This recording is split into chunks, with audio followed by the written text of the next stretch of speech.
I'm taking off the 1-inch sheathing boards from the framing and using them up on the roof to replace the rotten roof sheathing boards. My roof project is on hold because I don't have the shingles yet. I'm waiting for the historical district to approve my request for the same green shingles that are on some of the other historical houses in the neighborhood.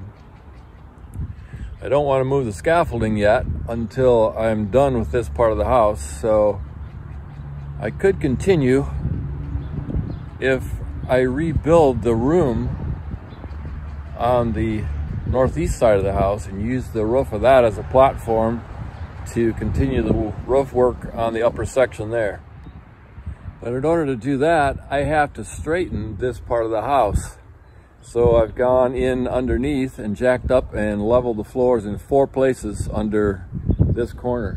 The outside corner, I put in a new post, support post, and the inside corners, a new support beam and new pylons below.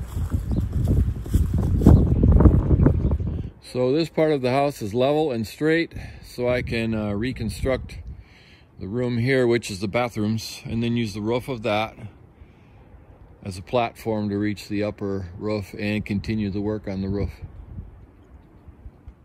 I found several surprises in this house already, and I'll probably find a lot more. The sheathing boards being on the inside of the frame is one that surprised me, because on my house across the street, they were on the outside with the wood clapboard siding on top of that. If you look inside the wall here, you see the inside of the siding. Another surprise was the secret space behind the wall in this room. And I looked for a time capsule, but there wasn't one in there. There's just an old window sash back in the corner. I'm planning to take out this wall and move it more to the outside to add space to this room.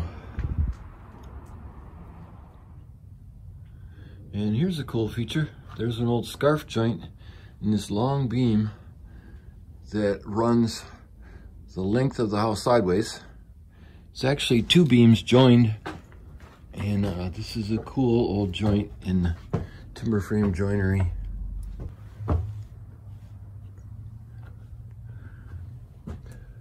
There's not even a post under it right there. One beam is supported on the other beam.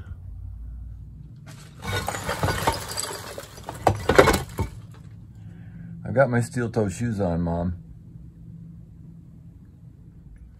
I got a big pile of used cement blocks from my neighbor, and I've been moving them to the basement a few at a time to eventually rebuild the retaining walls in this Michigan cellar.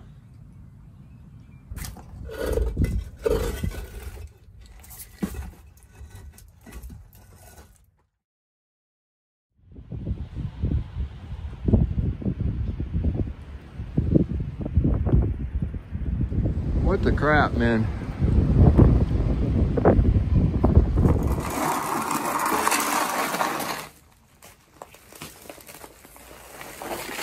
I've started tearing out this floor in the area where the floor had collapsed. I found the sill beam pretty rotten, and a lot of these support studs aren't supporting anything. They're just basically hanging from other parts of the house. I'll be putting on a brand new support post from the stone foundation right down here, and penetrating the floor and supporting the second floor. The other day I put a level right here on the floor and shot a beam through the house from front to back. I'm right near the front door here. All the way to the back, and found the floors and walls are just about level now. And I just have to raise this corner of the living room floor about 1.5 inches.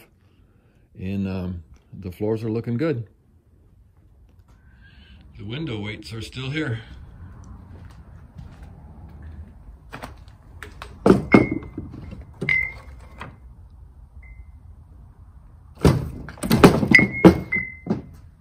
Use a cold chisel and a hammer to remove some bricks and install the foundation anchors,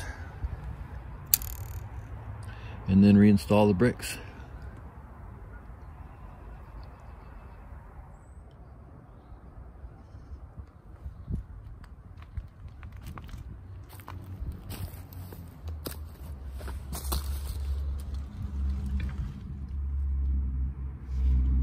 Cool. Clio is a town about 15 miles north of Flint. I actually lived there for a little while. I didn't know they ever had a brick company though. A long time ago, I guess. I'll have to check the historical archives on that. Here's another interesting one. Hocking block. I wonder where those were made. There's no town called Hocking around here that I know of. Look at the diamond shapes in there. Some days when I'm looking for a little bit of encouragement, I just look down at the oak floors here and think someday it'll look like this again. The glory will return. Still looks pretty awful, doesn't it? Well, it is awful, and I am awful happy.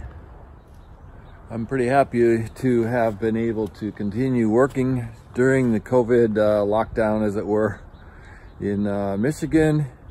During the stay-at-home order, it's still legal to maintain your own property.